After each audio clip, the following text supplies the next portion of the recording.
बिस्मिल्लाहिर्रहमानिर्रहीम अल्हम्दुलिल्लाहि रब्बिल आलमीन वल आक़िबतु लिल मुत्तक़ीन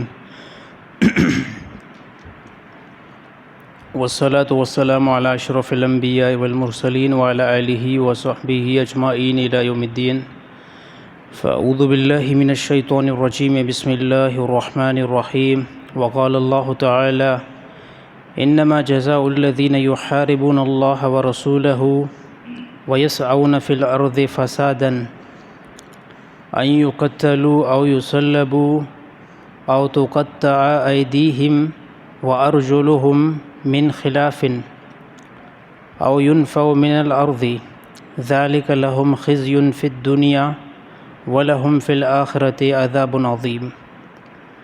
सदक़ल्लाहुल अज़ीम।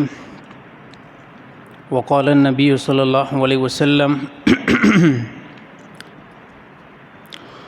आना ख़ातमुन नबिय्यीन ला नबिय्य बअदी। सदक़ल्लाहुल अज़ीम व सदक़हुन नबियुल करीम व अला आलिहि व सहबिहि अजमाइन इला यौमिद्दीन। फ़अऊज़ु बिल्लाहि मिनश शैतानिर रजीम बिस्मिल्लाहिर रहमानिर रहीम। अल्लाहुम्मा सल्लि अला मुहम्मद व अला आलि मुहम्मद कमा सल्लैता अला इब्राहीम व अला आलि इब्राहीम इन्नका हमीदुम मजीद। अल्लाहुम्मा बारिक अला मुहम्मद व अला आलि मुहम्मद कमा बारकता अला इब्राहीम व अला आलि इब्राहीम इन्नका हमीदुम मजीद। दरियूं सभ खां पहिरियां खोले थी छॾ हिन पासे वारियूं, हे ॿ बि खोलो, हिन पासे वारियूं बि खोले छॾ।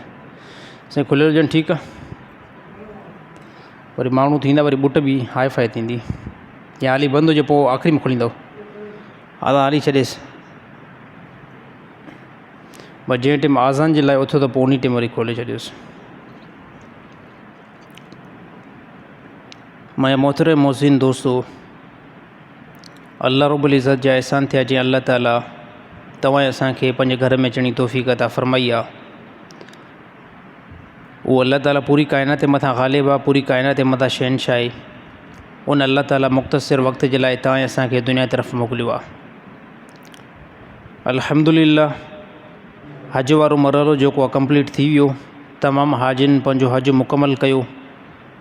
अल्लाह ताला खां दुआ आहे त अल्लाह ताला जेके बि मुसलमान हज़रात हज ते विया हुआ, सभ खां पहिरियां अल्लाह ताला उन्हनि जे हज खे क़बूल अता फ़रमाए। इन खां बाद में जेके मुसलमान हज ते न वञी सघिया ऐं उहे साहिब निसाब हुआ ऐं उन्हनि अल्लाह ताला जे नाले ते क़ुर्बानी कई, अल्लाह ताला उन्हनि जी क़ुर्बानी खे पंहिंजी बारगाह में क़बूल अता फ़रमाए। क़ुर्बानी जा 3 ॾींहं हूंदा आहिनि। पहिरियों ॾींहुं ईद वारो बि क़ुर्बानी जो आहे। 11 ज़ुल्हज बि क़ुर्बानी जो ॾींहुं आहे। ऐं अहिड़ी तरह अॼु 12 ज़ुल्हज आहे। अॼु बि मग़रिब नमाज़ खां पहिरियां यानी जेसिताईं सिज ग़ुरूब नथो थिए उन टाइम ताईं जेकॾहिं कोई बि मुसलमान आख़िरी मरहले में बि क़ुर्बानी कंदो, उनजी क़ुर्बानी क़बूल थी वेंदी। बाक़ी अॼो के मग़रिब नमाज़ खां बाद में जेकॾहिं कोई सुभाणे क़ुर्बानी करणु चाहे त उहा क़ुर्बानी सुनत जे एतबार सां अदा न थींदी, अलबत्ता उहो सदको ऐं ख़ैरात थी वेंदी। उनखे क़ुर्बानी जो कोन चयो वेंदो। छाजे करे क़ुर्बानी जा अल्लाह ताला 3 ॾींहं जेको आहे उहे मुक़ररु कया आहिनि, जेको अॼोको ॾींहुं आख़िरी ॾींहुं आहे। ऐं अहिड़ी तरह ज़िंदगी जो क़याम जेको आहे इंतिहाई नंढो आहे। स्पीड में दुनिया जो मरहलो हले पियो ऐं वक़्त जी बि का ख़बर नथी पए त वक़्तु केतिरो स्पीड में इंसान जे हथ खां निकिरे थो। यकीन तौर ते असांजो हर हिकु जेको टेम आहे उहो असां मौत जे क़रीब थींदा वञूं था ऐं अहिड़ी तरह क़बर जे क़रीब थींदा वञूं था ऐं आख़िरत जी ज़िंदगी खे क़रीब थींदा वञूं था। पोइ इंसान खां जेतिरो थी सघे इंसान नेकी करे ऐं उन नेकी जे अंदरि अल्लाह ताला जेके अहकाम मुसलमान जे मथां लाज़िम कया आहिनि उन अहकाम खे मुसलमान पूरो करण जी कोशिशि करे। त अल्हम्दुलिल्लाह मां मुसलमान आहियां। अल्लाह ताला सभ खां पहिरियां मुंहिंजे मथां नमाज़ फ़र्ज़ु कई आहे, मां उन जी पाबंदी कयां। इन खां बाद में मां मुसलमान आहियां। अल्लाह ताला रोज़ा मुंहिंजे मथां फ़र्ज़ु कया आहिनि, उहे रोज़ा बि मूंखे अदा करणा आहिनि। मां मुसलमान आहियां, अल्लाह ताला मूंखे मालदार बनायो आहे, अल्लाह ताला हज मुंहिंजे मथां मुक़ररु कयो ज़िंदगी में हिकु मरतबो, उन हज खे बि जेको आहे मां अदा कयां। इन खां बाद में मां मुसलमान आहियां, अल्लाह ताला मूंखे मालदार बनायो आहे त मां ज़कात बि पंहिंजे माल मां कढां, उहा ज़कात माल जो मेर आहे, उनखे बि मां अदा करण जी कोशिशि कयां। ऐं अहिड़ी तरह इन आख़िरी इबादत में क़ुर्बानी बि इबादत हुई, जंहिं क़ुर्बानी खे अल्हम्दुलिल्लाह तमामु मुसलमाननि कई। ऐं अल्लाह ताला खां दुआ आहे त अल्लाह ताला यौम मशर में रसूलुल्लाह सल्लल्लाहु अलैहि वसल्लम जी हदीस जे मुताबिक़ इन क़ुर्बानी खे मुसलमाननि जे लाइ अजुर सवाब बनाए। जो नबी सल्लल्लाहु अलैहि वसल्लम जी पकी हदीस अल्लाह जे नबी फरमायो त जंहिं बि इख़लास जी नियत सां क़ुर्बानी कई हुई, अल्लाह ताला इन खे यौम मशर में मुकमल जानवर खे अल्लाह ताला हिन जे आमल नामे जे अंदरि रखाईंदो ऐं हिन जो आमल नामो वज़नी थींदो। अल्लाह ताला खां दुआ आहे त अल्लाह ताला जंहिं बि मुसलमान क़ुर्बानी कई हुई, उनजी क़ुर्बानी खे अल्लाह ताला पंहिंजी बारगाह में क़बूल अता फ़रमाए। अॼु जेकी आयत तिलावत कई आहे, इन आयत में चोरनि जो ज़िकिर ऐं डाकुनि जो ज़िकिर ऐं जेके रस्ते तां माण्हुनि खां फुर कनि था, उन्हनि जे अल्लाह ताला कुझु हालत खे बयानु कयो ऐं उनजी सज़ा खे अल्लाह ताला बयानु कयो त उन्हनि खे नेठि सज़ा कहिड़ी ॾिनी वञे। नबी सल्लल्लाहु अलैहि वसल्लम जो ज़मानो हुयो, उरैना हिकु क़बीलो आहे, उन क़बीले खां चंद माण्हू अल्लाह जे नबी वटि आया। उहे माण्हू जंहिंजो आया नबी सल्लल्लाहु अलैहि वसल्लम वटि, उन्हनि माण्हुनि पंहिंजो ज़ाहिरी तौर ते इस्लाम पेश कयो त साईं असां मुसलमान थियणु चाहियूं था, त पोइ अल्लाह जे नबी उन्हनि खे कलमो भरायो। ज़ाहिरी तौर ते उहे मुसलमान थिया।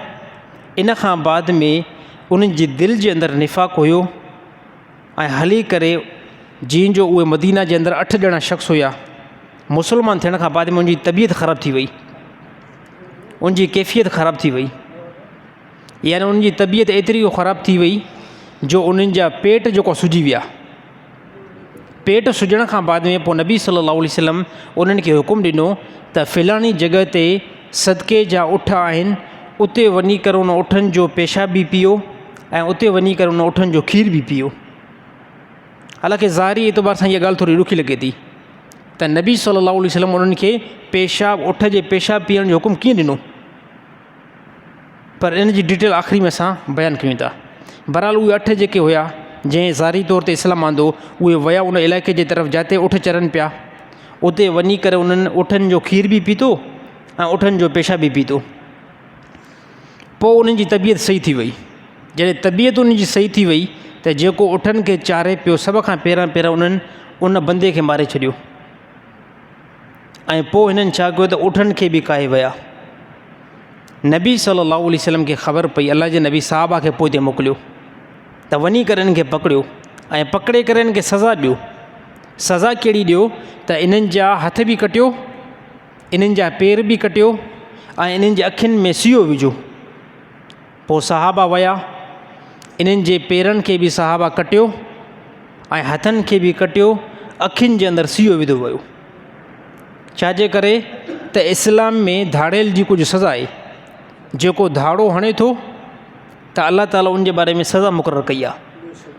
त पोइ उहे 8 जो 8 उते ई जेको मरी विया, तड़पी तड़पी करे मरी विया। हाणे एतिराज़ हिन ॻाल्हि ते थिए थो, नबी सल्लल्लाहु अलैहि वसल्लम उन्हनि खे उठ जे पेशाब पीअण जो हुकुम छाजे खां ॾिनो। अल्लाह जे नबी खे अॻु में वही जे ज़रिए सां ॿुधायो वियो त इहे जेके ज़ाहिरी तौर ते हाणे मुसलमान थिया आहिनि, इहे अनक़रीब मुर्तद थींदा।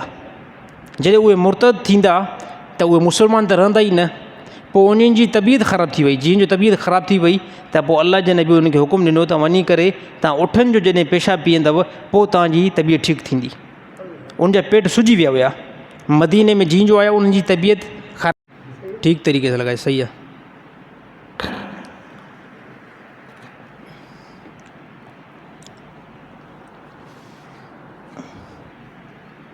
बिल्कुलु ठीकु वेठो आहे। असांखे ठीकु अचण बि त ज़रूरी आहे। हिकु तालिब इल्म मां ज़माने में मदरसे में पढ़ियुमि, पहिरें साल मां वियो मदरसे। उते मां बिल्कुलु नंढी हिकिड़ी मोबाइल वरितमि। जीअं जो मां नंढी मोबाइल वरितमि त फ़ोटू जो मां कढण जो ॾाढो शौक़ु हुयो। हा माइक विधईसि। फ़ोटू कढण जो मूंखे उन टाइम ॾाढो शौक़ु। मां ईअं फ़ोटू, छो त नई मोबाइल जंहिंखे मिलंदी आहे त उहो माण्हू चवंदो थोरो यार हिनखे इस्तेमालु करे ॾिसां। बिल्कुलु मां नई मोबाइल वरितमि। मदरसे में टच मोबाइल मां सवाइ कंहिं वटि बि न हुई, मुंहिंजे उस्ताद वटि बि न हुई टच मोबाइल। मां जिन जो वियुमि त मां यार ने फ़ोटू कढी ॾिसां, मदरसे जो थोरो वीडियो भरियां। मदरसे ईअं मां वीडियो बि भरियुमि, फ़ोटू बि कढियुमि। पोइ मदरसे में हिकिड़ो कमिरो हुयो, उन कमरे जे परियां वरी ॿियो हिकिड़ो कमिरो हुयो। उन कमरे में मदरसे जो पुटु रहंदो हुयो। मदरसे जो जेको मालिक हो न, उनजो उते पुटु रहंदो हुयो। उहो बि सफ़ा बॉडी बिल्डर, यानी मौलवी साहिब जेको खाईंदा आहिनि त सम्झो था बिल्कुलु एतिरी बॉडी हुई जो मां सम्झां थो अल्हम्दुलिल्लाह उनजा 3-4 मण वज़न थी वेंदो। हा 3-4 मण तक़रीबन साईं, एतिरी उनजी बॉडी हुई। अल्लाह करे उहो सम्झी न वञे, छो त हाणे उनजी बॉडी लही वई आहे। हाणे उनजो वज़न अची करे मां सम्झो त 1.5 मण ते पहुतो हूंदो, पहिरियों 3 मण ते हुयो। मां पोइ अची करे सोराख़ हिकिड़ो कमरे जो उतां बीह करे मां फ़ोटू वठां, मां ॾिसां रिज़ल्ट। मुंहिंजी ॿी का नियत न हुई, नियत इहा हुई त मां ॾिसां हिन जो फ़ोटू कीअं थो निकिरे। साईं फ़ोटू जो मां कढियोमांसि, हुनजी का फ्लैश का ऑन हुई मोबाइल जी। फ़ोटू वरितो मां सिधो, उनखे ख़बर पइजी वई त हे झिमको कढायो आहे। हुन ॾिठो त परे खां अंदाज़ो हुनखे थी वियो त कंहिं फ़ोटू मुंहिंजो वरितो आहे। फिरी करे मदरसे में अंदरि आयो, चई इहो कंहिं मुंहिंजो फ़ोटू वरितो, इहो मूंखे ॿुधायो। त हुनजो हथ बि जेको न उहो उन टाइम बि हेॾो हथ हुयुसि हुनजो। मूंखे पंहिंजो उस्ताद जो तुंहिंजो हेॾे ख़ैरु न आहे, अगरि हिन जी हिकिड़ी बि तोखे थप लॻी वई न, बसि तूं पोइ पूरो आहे। अची करे जीन जो मुंहिंजे तरफ़ आयो, साईं चयो आहे हिन फ़ोटू तुंहिंजो वरितो आहे। मां चयो हाणे यार कयूं छा, भले तकड़ि में कुझु करिणो पवंदो फौरी तौरु। मां चयो अस्सलामु अलैकुम, छा हाल वाल साईं, हथु हिन मां पोइ चई यार ॻाल्हि ॿुध, तवाई त मूंखे तूं अहिड़ी ॾिनी आहे, पर कम से कम ॿुधायां त मां ठही त विया न, मां ठही विया पोइ जेको तूं मुंहिंजो फ़ोटू वठी आ। चवनि ख़बर न आहे मां कीअं वेठो आहियां, तूं मुंहिंजो फ़ोटू बि वरितो आहे। त पोइ कॾहिं कॾहिं साईं ईअं बि थींदो आहे। अड़े तूं कंफ्यूज़ छो लॻो पियो आहे? हा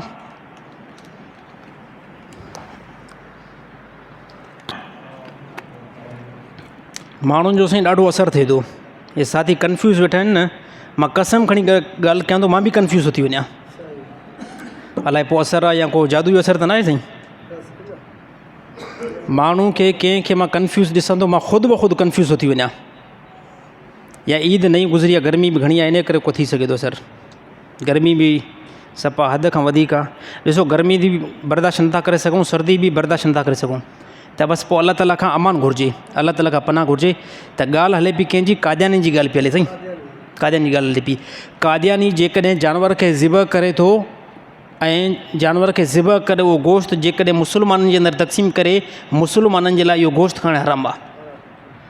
कहिड़ी बेस ते हराम आहे? त कादियानी काफ़र आहे, ऐं काफ़र जी जेकी क़ुर्बानी आहे, काफ़र जी जेकी ज़िबई आहे न, उहा कंहिं क़िस्म जो कोई बि हलाल न रहंदी। त ॾिसो कल्ह हिकु इशू थियो लाड़काणे जे अंदरि, लाड़काणे जे अंदरि कुझु कादियानियुनि, कहिड़ी साईं कॉलोनी हुई ख़बर कंहिंखे? सचल कॉलोनी। अच्छा, सचल कॉलोनी जे अंदरि को कादियानियुनि जो 1-2 घर थी सघे थो, मां सम्झां थो। उते कादियानियुनि कल्ह क़ुर्बानी कई आहे। हालांकि इहा तौहीन आहे। कादियानी पाकिस्तान में पंहिंजी इबादत गाह खे मस्जिद नथो चई सघे, छाजे करे त उहे नॉन मुस्लिम काफ़र आहिनि। सिर्फ़ु इन्हनि हिकिड़ी ॻाल्हि उनखे काफ़र करे छॾियो आहे। कादियानियुनि खे हिकिड़ी ॻाल्हि ई पाकिस्तान जे अंदरि वॾो ज़लील करे छॾियो आहे, वॾो ख़्वार करे छॾियो आहे, इन ॻाल्हि ते त उहे चवनि था नबी खां बाद में नबूअत जारी आहे। बाक़ी हुननि जा ॿिया जेके कम आहिनि न, बिल्कुलु सेम असां वांगुरु आहिनि। हो नमाज़ पढ़ंदा, हथु ॿधी करे नमाज़ पढ़ंदा, हो क़ुर जी तिलावत बि सेम ईअं कंदा। हुननि जे अंदरि मेजर जेको फॉल्ट अची वियो न कादियानियुनि जे अंदरि, त उन्हनि जो नबूअत खां बाद में नबूअत जारी आहे। यानी नबी सल्लल्लाहु अलैहि वसल्लम खां बाद में जेको ग़ुलाम मिर्ज़ा आहे न, इहो असांजो नबी आहे, ऐं असां चवंदा अॻिते बि नबूअत हलंदी। त सिर्फ़ु इन जुमिले कादियानियुनि खे पूरी दुनिया जे अंदरि काफ़र करार करे छॾियो, ऐं पूरी दुनिया जे अंदरि कादियानी जेको आहे ज़लील ख़्वार थी विया। छाजे करे? इहो क़ुर जी साफ़ आयत जो इनकार आहे। अल्लाह ताला क़ुर हकीम में फरमाए न, मा कान मुहम्मदुन अबा अहदिम मिन रिजालिकुम वलाकिन रसूलुल्लाहि व ख़ातमुन नबिय्यीन। अल्लाह ताला फरमाए जनाब मुहम्मद मुस्तफ़ा सल्लल्लाहु अलैहि वसल्लम खे असां नबी करे तव्हांजी तरफ़ मोकिलियो आहे, पर नबी आहे आख़िरी नबी आहे, उन खां बाद में कोई बि नबी न ईंदो। अहिड़ी तरह नबी सल्लल्लाहु अलैहि वसल्लम फरमाए लौ कान बादी नबीयुन लकान उमर। अल्लाह जे नबी फरमाए जेकॾहिं अगरि अल्लाह ताला मां खां बाद में कंहिंखे नबी बनाया, फरमायो कंहिंखे बनाया? उमर बिन ख़त्ताब खे बनाया। बनायो अल्लाह ताला न आहे, जेकॾहिं बनाया न त पोइ इहा सलाहियत अल्लाह ताला मुंहिंजे साहिबनि जे अंदरि रखी आहे। छाजे करे? हिन सरज़मीन ते नबी खां बाद में ॿिए नंबर ते जंहिंजो मक़ाम आहे उहो नबी जे साहिबनि जो आहे। एक मक़ाम ते अल्लाह जे नबी ईअं फ़रमायो उमर बिन ख़त्ताब खे ख़ुदा नबी बनाया, पर ख़ुदा बनायो न आहे। उमर रज़ी अल्लाह ताला अन्हु सहाबी आहे। त कादियानी जेकॾहिं अगरि कंहिं बि जानवर खे ज़िब कयो आहे त उहो जानवर बिल्कुलु हराम आहे, कंहिं बि मुस्लमान जे लाइ जाइज़ न आहे त उन जानवर खे खाइण जी कोशिशि कनि। हा हे भला पाणी लाइ बि ॾिए हिन में शीशो करियो। अल्लाह अकबर। ॿिए नंबर ते कादियानी जेको क़ुर्बानी बि नथो करे सघे। कादियानी जी क़ुर्बानी बिल्कुलु न थींदी। छाजे करे त उहो नॉन मुस्लिम आहे। अगरि क़ुर्बानी कई ईअं सम्झो आम हिकिड़ो जानवर हुन क़ुर्बान कयो, क़ुर्बानी पाकिस्तान में उनजी कंहिं क़िस्म जी कोई बि न रहंदी। कादियानी जेकॾहिं 100 दफ़ा हज करे, कादियानी 100 दफ़ा उमरा करे, 100 दफ़ा कादियानी क़ुर्बानी करे, न कादियानी जो हज थींदो, न उनजो उमरो थींदो, न उनजी क़ुर्बानी थींदी। कहिड़े बेस ते त जॾहिं इन अक़ीदे खां तौबा न कंदा। कहिड़े अक़ीदे खां? कादियानी इन अक़ीदे खां तौबा न कंदा त असां जेको मिर्ज़ा खे नबूअत वारो टाइटल ॾिनो आहे इन खां असां तौबा था कयूं, ऐं जेके मुस्लमाननि जा अक़ीदा आहिनि असां उन अक़ीदे खे फॉलो था कयूं। ॾिसो हिते पाकिस्तान जे अंदरि ख़बर नथी पए, कैनेडा जे अंदरि कादियानी कुझु आहिनि, पाकिस्तान जे अंदरि बिल्कुलु थोरा न हुजण जे बराबरि, पर कैनेडा जे अंदरि बिल्कुलु आलीशान मस्जिदूं उन्हनि जूं आहिनि। मस्जिद बि ईअं ई जीअं असांजो मुस्लमान जूं मस्जिदूं आहिनि, ईअं ई उन्हनि जूं मस्जिदूं आहिनि। ईअं ई उन्हनि वटि बि ॾाढी वारा माण्हू आहिनि, ईअं क़ुर पढ़ण वारा। तव्हांखे महसूस बि न थींदो त हे को कादियानी आहिनि, पर महसूस कॾहिं थींदो जॾहिं तव्हां उनखे चवंदो त ख़त्म नबूअत जे बारे में तुंहिंजो छा क़ीदो आहे। ख़त्म नबूअत जे बारे में तुंहिंजो छा क़ीदो आहे, त उहो चवंदो ख़त्म नबूअत जे बारे में मुंहिंजो इहो अक़ीदो आहे त नबी खां बाद में, हालांकि नबी सल्लल्लाहु अलैहि वसल्लम खे मञीदा, नबी सल्लल्लाहु अलैहि वसल्लम खां बाद में मिर्ज़ा ग़ुलाम मोहम्मद खे असां नबी मञूं था, इहो उन्हनि जो अक़ीदो आहे। इन अक़ीदे उन्हनि खे काफ़िर बनाए छॾियो आहे। त कादियानी सां कंहिं क़िस्म जो कोई बि हमदर्दी सिधी न आहे साईं जी। सेम इहो ई क़ुर पढ़ंदा आहिनि, सेम इहो ई इहो ई क़ुर पढ़ंदा आहिनि। जीअं असां जुमो नमाज़ था पढ़ूं सेम इहो ई जुमो नमाज़ पढ़ंदा आहिनि। जीअं असां फजर जूं बरक़ाइतूं नमाज़ था पढ़ूं सेम ईअं ई फजर जूं बरक़ाइतूं पढ़ंदा आहिनि। ॾिसो फॉलो उनखे ई कनि था। शरीयत सॼी अलाह जे नबी जी खणी करे सिर्फ़ु पंहिंजे इन ग़ुलाम मिर्ज़ा खे नबी था चवनि। इस्लाम सॼो हितां ई न खणनि, हितां खणी करे सिर्फ़ु उन्हनि इहा ॻाल्हि कई त असांजो हे ग़ुलाम मिर्ज़ा जेको आहे न इहो बि नबी आहे। बाक़ी असां फॉलो जनाब मुहम्मद मुस्तफ़ा सल्लल्लाहु अलैहि वसल्लम जी शरीयत खे कयूं था। त इन जुमिले उन कादियानी खे काफ़िर बनाए छॾियो आहे। त नबी सल्लल्लाहु अलैहि वसल्लम फरमाया मां बाद में 3 कूड़ा नबी ईंदा जेके नबूअत जी दावा कंदा, ऐं जेको बि बंदो अगरि उन जे पोएं तरीक़े ते हलियो अलाह जे नबी फरमाया उहो नाकाम थी वेंदो, काफ़िर उहो बणिजी वेंदो। छो त क़ुर जी आयत जो इनकार थिए थो। अलाह ताला क़ुर में छा फरमायो, नबी खां बाद में नबूअत ख़तमु आहे। ऐं अहिड़ी तरह नबी सल्लल्लाहु अलैहि वसल्लम जो इरशाद बि आहे जेको साफ़ तौर ते सही इरशाद आहे, आना ख़ातमुन नबीयीन ला नबी अबादी, मां खां बाद में कोई बि नबी न आहे। जॾहिं अलाह जे नबी इहो फरमाए छॾियो त ॻाल्हि बिल्कुलु ख़तमु थी वई। पोइ हाणे कादियानी 100 हज करे, 100 उमरा करे, 100 दफ़ा क़ुर्बानी करे, 100 नमाज़ूं, यानी हिकिड़े ॾींहं में 100 नमाज़ूं बि पढ़े, 60 साल वञी करे नमाज़ूं पढ़े, हरम जे अंदरि नमाज़ पढ़े, पर जेसिताईं इहो उनजो इहो अक़ीदो आहे त नबी खां बाद में नबूअत जारी आहे, इहो अक़ीदो आहे त साईं कंहिं क़िस्म जो कोई बि कामयाबु न थींदो, नाकाम थींदो, जनम जे रस्ते जी तरफ़ हलंदो। ख़बर कंहिं ॾिनी आहे? ख़बर क़ुर ॾिनी आहे। हे असांजो अक़ीदो आहे। त अलाह ताला अहिड़े शरीर माण्हुनि खां ऐं अहिड़े बद मज़हबनि माण्हुनि खां अलाह ताला तमामु मुस्लमान खे पनाह में रखी। टाइम घणो थियो साईं? हिकु शायदि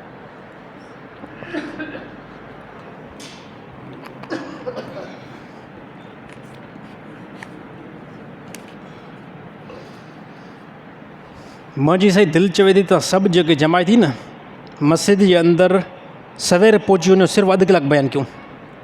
कीअं ॻाल्हि भली आहे न साईं? साईं ॻाल्हि बहितर आहे न। सिर्फ़ु मां चवंदो अधु कलाकु 1:30 बजे सभु जमायती पहुची वञनि, फिक्स 2 बजे नमाज़, फिक्स 2 बजे। हा बयानु घणो हले? जमायती नथा अचनि न।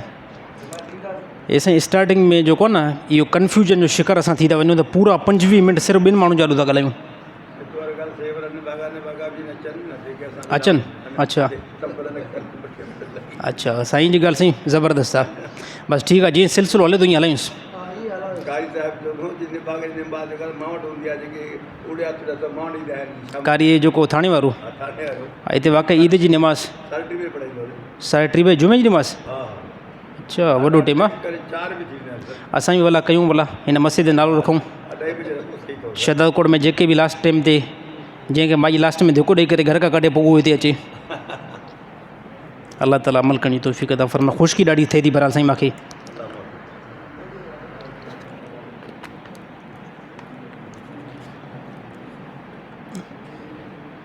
गैर मुस्लिम सां ताज़ियत करण कीअं आहे? गैर मुस्लिम को ईसाई को हिंदू को यहूदी मरी वियो आहे, कॾहिं कॾहिं दोस्त बि हूंदो अथव। कारोबार कयो था न कारोबार, त हिंदुनि सां कारोबार मुस्लमान कंदा आहिनि कॾहिं कॾहिं हिते, त हिंदुनि सां तालुकात बि हूंदा आहिनि। अहिड़ी तरह सेम सेम ईसाइनि सां बि तालुकात हूंदा आहिनि, यहूदियुनि सां बि तालुकात। ईसाई जो कंहिंजो भाउ मरी वियो या उनजो पीउ मरी वियो, छा ताज़ियत थी सघे थी? ताज़ियत हीअं थी सघे थी त उहो मरी वियो आहे जिते उहे वेठा आहिनि, उते वञी करे उनखे ईअं चवणो आहे त तुंहिंजे ग़म जे अंदरि असां शिरकत कयूं था, तुंहिंजे ग़म जे अंदरि असां शिरकत कयूं था, जेको तोखे ग़म पहुतो आहे। अल्लाह ताला जेको तव्हांजो बंदो मरी वियो आहे, अल्लाह ताला तव्हांखे इन खां वधीक इस्लाह नसीब अता फ़रमाए। इहे उनखे दुआ जा कलमा ॼणनि। बाक़ी जेको मरी वियो आहे कंहिं क़िस्म जो कोई बि उनजी मग़फ़रत जी दुआ न कई वेंदी। छाजे करे क़ुर असांखे रोकियो आहे, जेको काफ़र मरी वियो आहे, मुशरिक मरी वियो आहे, या अहिड़ी तरह को ईसाई मरी वियो आहे, कंहिं क़िस्म जो कोई बि मुस्लमान उनखे मग़फ़रत जी दुआ नथो ॾेई सघे। हा बाक़ी उनखे इहा असां कलमात चई सघूं था, तोखे ग़म पहुतो आहे, असांजे इलाइक़े में रहे थो, असां इन ग़म में तोसां शरीक आहियूं। बाक़ी अल्लाह ताला हिदायत नसीब अता फ़रमाए तव्हांखे अहिड़ा कलमा बिल्कुलु तव्हां चई सघो था। त गैर मुस्लिम सां ताज़ियत इन एतबार सां ठीकु आहे। बाक़ी ईअं न आहे त अल्लाह ताला तुंहिंजे अॿे खे माफ़ु करे, अल्लाह ताला तुंहिंजे अॿे खे जन्नत में आला मक़ाम ॾे, को हिंदू खे चवणु। छा त कॾहिं कॾहिं ज़बान ठही वेंदी आहे न, असां मुस्लमान सां ताज़ियत था कयूं न, असां 100 मुस्लमान सां ताज़ियत करे पोइ ठही विया आहियूं, पोइ इहो इंसानु को चवंदो न आहे, पर ग़लती में इहे अल्फाज़ निकिरी बि वेंदा आहिनि। त ग़लती में जेकॾहिं निकिरी विया त पोइ उनजी कंहिं क़िस्म जी कोई बि पकड़ न आहे।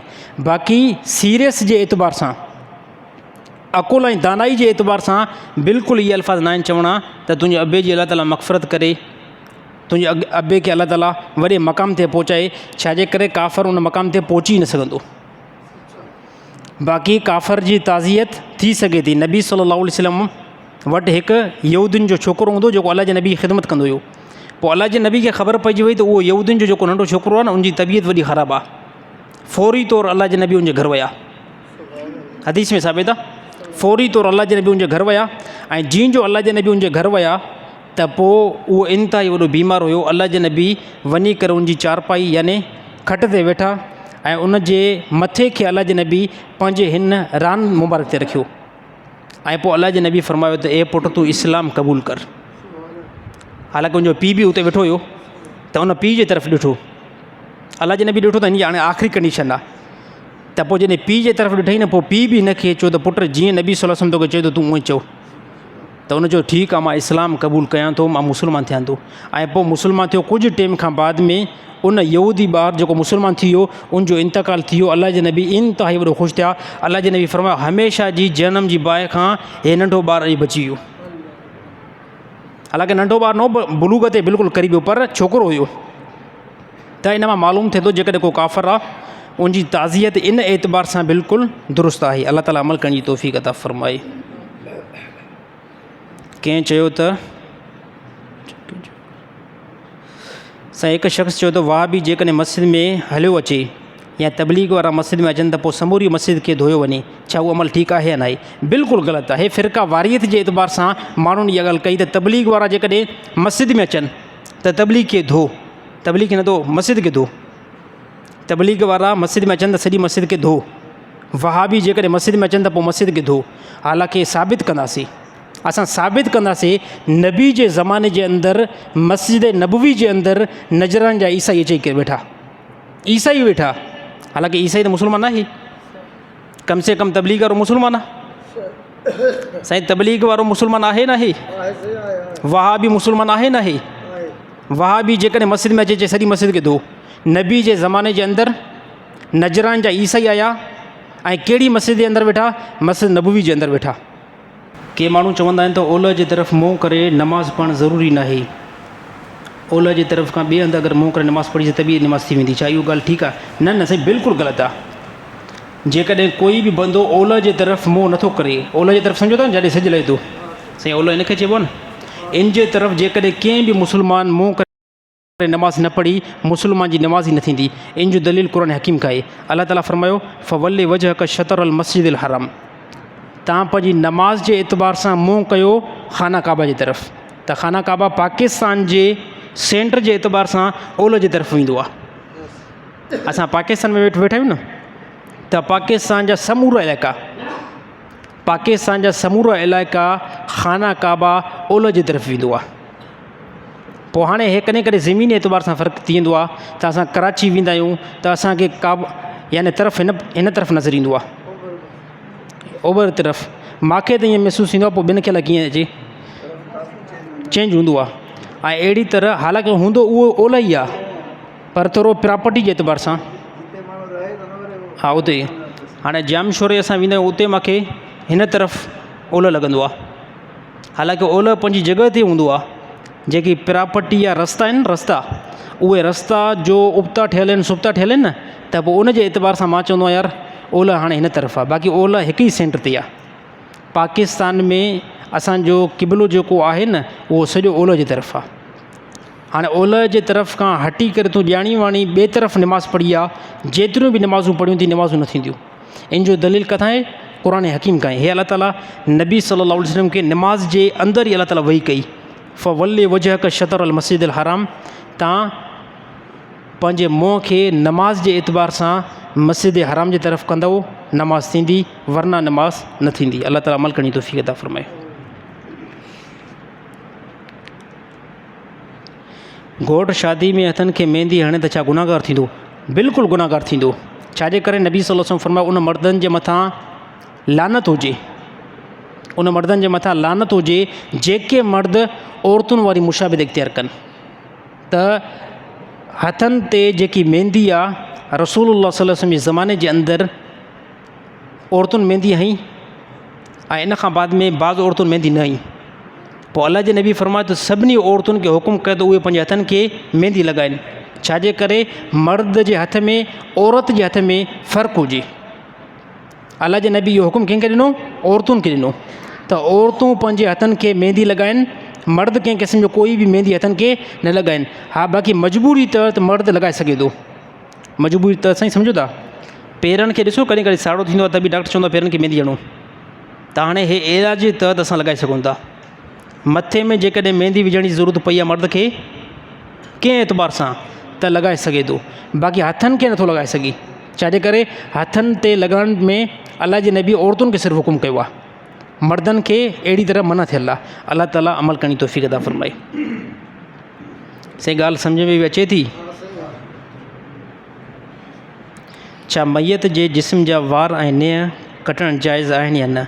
मरण खां बाद में कंहिं इंसान जो इंतकाल थियो, मरी वियो, हाणे कंहिं ॾिठो यार हिन जा वार वॾा आहिनि, छा असां वार कटियूं? पोइ वार कहिड़ा बि हुजनि, जिस्म ते कहिड़ा बि वार, मथे जा वार, बगलनि जा वार या वग़ैरह वग़ैरह, उनखे कटियूं न कटियूं, या नेह वॾा आहिनि मैयत जा, उनखे कटियूं न कटियूं, कंहिं क़िस्म जो कोई बि इजाज़त न आहे मैयत जे नेहनि कटण खे, वारनि कटण खे, बल्कि कटणु हे ग़लति आहे। ऐं अहिड़ी तरह नबी सल्लल्लाहु अलैहि वसल्लम फरमायो जंहिं मैयत जे जिस्म खे मरण खां बाद में तकलीफ़ ॾिनी, उहा तकलीफ़ उनखे ईअं महसूसु थींदी आहे जीअं ज़िंदगी में थींदी आहे। उनजो मिसाल अलाह जे नबी हीअं ॾिनो त जेकॾहिं अगरि कंहिं ज़िंदा माण्हू जो हॾो भॻो, कंहिं मैयत जो हॾो भॻो, उन मैयत खे ईअं तकलीफ़ थींदी जीअं ज़िंदा जो कंहिंजो हॾो भञो ऐं उनखे तकलीफ़ थिए। त मरण खां बाद में जेकॾहिं वार वॾा आहिनि, नेह वॾा आहिनि, गुसुल ॾेई करे अलाह ताला जो अहकाम पूरो करे, जनाज़ो पढ़ाए करे ॻाल्हि ख़तमु करे छॾियो। मस्जिद में मोबाइल चार्ज लॻणु कीअं आहे? ग़लति आहे, कोई बि न लॻाए। हे सभिनी दोस्तनि खे असां परहेज़ था कयूं, कोई बि मस्जिद में चार्ज न लॻाए। हाणे तव्हां इहा ॻाल्हि कंदो, साईं मुजीबुर रहमान पाण जो लॻाईंदो आहे। साईं मुजीबुर रहमान जुमे जे ॾींहुं त ईंदो आहे न 12 बजे ईंदो आहे, इशा नमाज़ पढ़ाए करे पोइ वेंदो आहियां जुमे जे ॾींहुं ख़ासि करे। हाणे साईं मां इहे 8 घंटा 10 घंटा हिते हूंदो आहियां, त मां पोइ छा कयां? मां न लॻायां? मोज़िन साहब आहे, उहो आहे ई मस्जिद में, पेशमा मां आहे मस्जिद में, त उनजे लाइ त गुंजाइश आहे न। हे हुननि साथियुनि जे लाइ। मां हिकिड़े ॻोठ में वियुमि न, उते ॾिठीसीं हुन ॻोठ में बेंट्री पई हुई, 3-4 माण्हू आया। मां निमाज़ ते वियुमि न, पोइ 3-4 मां चयो यार शुक्र अल्हम्दुलिल्लाह हे निमाज़ लाइ आया आहिनि। जॾहिं मां निमाज़ ते बीठुमि त ॾिठुमि त हुन निमाज़ पढ़ी न। पोइ बाद में मतिलबु फ्री करे मां वियुमि ओतक में। अड़े मां ज़ालिमो तव्हां आया त हुयो मस्जिद में, निमाज़ छा जे कन पढ़ियो? चई साईं पोइ हिते जेकी बेंट्री पई आहे न, हे टच मोबाइल चार्ज में हणणु आयासीं। हाणे मस्जिद में सिर्फ़ु आयो ई आहे चार्ज करण जे लाइ। हे कुझु माण्हू वॾियूं ग़लतियूं कंदा अथव। साईं मस्जिद खुलियल आहे, मां पेशाब करे अचां थो, पेशाब जे लाइ मस्जिद अचणु, मोबाइल चार्ज करणु मस्जिद अचणु, सुम्हणु मस्जिद अचणु। हल बाबा निमाज़ मां उहो ई न आहियां पढ़ंदो, वॾो झोलो आहे, वञा थो नमाज़ बि पढ़ंदो पोइ सुम्ही पवंदुमि। हे बिल्कुलु ग़लति अमल आहे। मस्जिद जा कुझु आदाब आहिनि, साईं चार्ज न लॻायो साथी। मुजीब रहमान लॻाए तुंहिंजे लाइ गुंजाइश आहे कुझु न कुझु, उहा मां गुंजाइश तव्हांखे ॿुधायमि न। मां 12 बजे जुमे जे ॾींहुं ईंदो आहियां, जुमे जी मां ख़ासि ॻाल्हि थो कयां, बाक़ी ॿियनि ॾींहंनि जी नथो कयां। ॿियनि ॾींहंनि में बि अक्सर मां हिते मस्जिद में हूंदो आहियां। जुमे में 12 बजे ईंदो आहियां, इशा नमाज़ पढ़ाए करे अमूमन पोइ निकिरंदो आहियां, घर न आहियां वेंदो। त हाणे पोइ मां चार्ज किथे लॻाईंदुमि?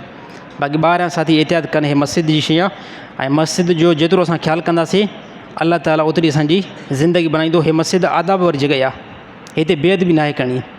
साहबा जो ज़मानो, साहबा मस्जिद नबवी जे अंदरि जेको किल ठोकींदा हुआ न, किल चइबो आहे उनखे, कोके खे, पोइ उनखे तेज़ी में जेको न ठोकींदा हुया। पोइ साहबा नसीहत कंदा हिक ॿिए खे त हे अल्लाह जे नबी जो रोज़ो आहे, इन जो ख़्यालु कयो। ऐं ॿिए नंबर ते हे मस्जिद जेकी आहे न, हे अल्लाह ताला जो घरु आहे, हे इबादत जॻह आहे। अगरि हिन जी असां बेअदबी कंदासीं पोइ अल्लाह ताला असांखे हिदायत न ॾींदो। अल्लाह ताला अमल करण जी तौफ़ीक़ अता फ़रमाए। हिकु औरत बेवा आहे, छा उन सां निकाह करे सघां थो या न? बेवा औरत सां निकाह करणु अफ़ज़ल आहे ऐं नेकी आहे। बेवा औरत सां, हिकिड़ी औरत जो मुड़ुसु मरी वियो आहे, जेकॾहिं कोई बि बंदो उन सां ॿियो निकाह करणु चाहे थो, हिकिड़ी घरवारी आहे, ॿियो निकाह करणु चाहे थो, नेकी आहे, सवाबु आहे, ऐं कंदा कयो। ॾिसो काफ़ी माण्हू चवंदा आहिनि साईं 2 निकाह कंदासीं त कीअं हलंदासीं, हलण वारी अल्लाह ताला जी ज़ात आहे। मुफ़्ती तारिक मसूद ॻाल्हि कई, चए पहिरियों कंहिं ज़माने जे अंदरि मूंखे 8000 तनख़्वाह मिलंदी हुई। मुफ़्ती तारिक मसूद चयो 8000 तनख़्वाह मिलंदी, हिकिड़ी शादी थियल हुई। चए पोइ मां ॿी शादी कयमि, उन टाइम मुंहिंजी तनख़्वाह 15000 थी। हाणे करोड़नि जो मालिक अथव, हाणे 4 घरवारियूं में अथसि, 20 ॿार अथसि, यकीन कयो करोड़नि जो मालिक आहे। इहा छा आहे? हे दीन जी बरकत आहे। ईअं न आहे त हुन पैसो जेको गुरेज़ी सां आंदो आहे। इंतिहाई बहितरीनु आलिमी दीन आहे, इख़लास सां उन्हनि कमु शुरू कयो, दीन जी महिनत कई, ऐं दीन जी महिनत जो अल्लाह ताला सिलो ईअं बि ॾींदो आहे। बाक़ी असां माण्हुनि जे अंदरि हिकिड़ी वॾी फॉल्ट वारी ॻाल्हि आहे, जेकॾहिं मूंखे कंहिं साथी ॿुधायो, चए साईं जेकॾहिं अगरि को मौलवी पिरोडा गाॾी ते चढ़ंदो न, चवंदो हे पक जेको आहे माल खणे थो, हे पक चंदे जा पैसा जेको हाणे थो मस्जिद मां। जेकॾहिं को मौलवी अची वियो तकड़ में, का कार वरितई या अहिड़ी तरह, हिन टाइम मुजीब रहमान वटि मोटरसाइकिल आहे, पर 3-4 सालनि जे अंदरि जेकॾहिं अगरि मां वटि अल्टो कार अची वञे न, त ज़रूरु कंहिं साथी जी दिलि में अंदरि इहो ख़्यालु थींदो, साईं पैसो आंदो आहे पर काॾां आंदो अथई? हे त असांजे हिकिड़े 1000 ते हलंदो हुयो, पर अचानक इहो पैसो काॾां अची वियो, कोई कार 3 लख वारो अथई। पोइ छा चवंदो, इहो पक मुजीब रहमान काथां पैसो हयो आहे। पर जेकॾहिं मुजीब रहमान खे हिन टाइम मोटरसाइकिल आहे, सुभाणे ख़ुदा न करे इहा मोटरसाइकिल वञे मां साइकिल वठां, पोइ छा चवंदा, ॾिठुसि असां सां फिटायो वञे पेश मां, बददुआ कईसीं न, हाणे ॾिसो कीअं साइकिल ते अची वियो आहे। साइकिल ते अची वञा चवनि बददुआ आहे, अगरि मुजीब रहमान अल्टो गाॾी ते अची वञे, चए मुजीब रहमान करप्शन कई आहे। त इहो मौलवी लुंड सां मिसाल ॾिनो हुयो। साईं अब्दुल रशीद साहिबु असांखे ॿुधायो।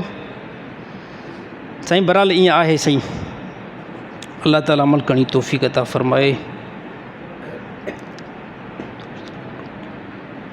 साईं मुंहिंजो दोस्त दुश्मन आहे, मुंहिंजो दुश्मन हरू भरू मुंहिंजी ॻीची में पए थो, उनजे लाइ को वज़ीफ़ो ॿुधायो। नबी सल्लल्लाहु अलैहि वसल्लम हिकु दुआ ॿुधाई आहे, अल्लाहुम्मा इन्ना नजअलुका फ़ी नुहूरिहिम व नऊज़ु बिका मिन शुरूरिहिम। को दुश्मन आहे, ज़ोरी ॻीची में पए थो, इहा दुआ पढ़ो, ॾींहं में 3 मरतबा पढ़ो, अल्लाहुम्मा इन्ना नजअलुका फ़ी नुहूरिहिम व नऊज़ु बिका मिन शुरूरिहिम। 2 नंबर ते हस्बुनल्लाहु व निअमल वकील, 100 मरतबा इनखे पढ़ो, इंशाअल्लाह दुश्मन खां हिफ़ाज़त में रहंदो। साईं व्याजी माण्हू जी दुआ क़बूल थींदी आहे न? असांजे ॻोठ में हिकु व्याजी शख़्स आहे, 5 वक़्त नमाज़ बि पढ़ंदो आहे, व्याज बि तमामु घणो हलाईंदो आहे। छा उनजी नमाज़ थी वेंदी आहे? न, फ़र्ज़ु उनजो लही वेंदो, अलबत्ता उनखे नमाज़ ते जेकॾहिं नमाज़ पढ़े थो ऐं व्याज बि खाए थो, नमाज़ में जेको अजुर आहे अजुर न मिलंदो, फ़र्ज़ु लही वेंदो। चई ॻाल्हि सम्झ में आई? फ़र्ज़ु लही वेंदो। फ़र्ज़ु लहण जो मतिलबु इहो ई आहे त यौम महशर में हिकिड़ो बंदो उथंदो न त फ़रिश्ता हुनखे टंगे करे बीहारींदा त दुनिया में तूं नमाज़ पढ़ी न आई, दुनिया में तूं नमाज़ पढ़ी न आई, त उनखे हिकिड़े पासे बीहारींदा, तूं नमाज़ न आहे पढ़ी। हिकिड़ो बंदो अहिड़ो आहे जेको दुनिया में हराम बि खाधई, व्याज बि खाधई, क़तल बि कयईं, पर नमाज़ बि पढ़ंदो रहियो। फ़रिश्ता चवंदा तोखे उन सां गॾु न बीहारींदासीं। छाजे करे? त तूं नमाज़ पढ़ी आहे। बाक़ी जेकर तूं व्याज खाधो आहे, चोरी जो पैसो खाधो आहे, उहो गुनाह अलॻि आहे, पर तूं नमाज़ त पढ़ी आहे न। त जेकॾहिं कोई बंदो व्याज हलाए थो, चोरी जो पैसो खाए थो, हराम जो पैसो खाए थो, नमाज़ बि पढ़े थो, त उनजो फ़र्ज़ु लही वेंदो। बाक़ी उन इबादत ते जेको ख़ुदा अजुर रखियो आहे न, उहो अजुर न मिलंदो साईं। उनजो मिसाल अलाह जे नबी ईअं ॿुधायो, अलाह जे नबी फरमायो तमामु रोज़ा रखण वारा अहिड़ा आहिनि जंहिंखे बुख ऐं उन खां सवाइ ॿियो कुझु बि हासिलु न थींदो, सिर्फ़ु उन्हनि जो फ़र्ज़ु लही वेंदो। पोइ फरमायो उहे बंदा आहिनि जेके हराम जी कमाई मां रोज़ो रखनि बि था ऐं छोड़नि बि था। त जेकॾहिं को बंदो ॾिसो, व्याज जी अलाह ताला वॾे में वॾी हुरमत बयानु कई आहे। व्याज वॾो कबीर फेल आहे। ऐं अहिड़ी तरह अलाह ताला क़ुरान हकीम में फरमायो अहल्लल्लाहुल बै व हर्रम रिबा, अलाह ताला बै खे हलाल कयो आहे ऐं सूद खे अलाह ताला हराम कयो आहे। ऐं सूद हलाईंदड़, व्याज हलाईंदड़ अलाह ऐं उनजे रसूल सां जंग पियो करे। अलाह ताला हिफ़ाज़त में रखे। अगरि को शख़्स भुल जी हालत में मस्जिद में अची वियो ऐं नमाज़ बि उन पढ़ी छॾी, जनाबती हालत में, अगरि को शख़्स जनाबती हालत में मस्जिद में अची वियो, नमाज़ बि पढ़ी, क़ुरान जी तिलावत बि कई, त उनजे बारे में छा हुकुम आहे? छा उहो गुनाहगार थींदो? भुल थी वई आहे, कंहिं क़िस्म जो कोई बि गुनाह न थींदो। बाक़ी अलाह ताला क़ुरान हकीम में इहो फरमाए त नशे जी हालत में ऐं अहिड़ी तरह जनाबती जी हालत में कोई बंदो मस्जिद जे क़रीब बि न अचे, नमाज़ जे क़रीब बि न अचे, बल्कि पाकाई जी हालत में ऐं सही सालम जी हालत में इबादत जी तरफ़ अचो।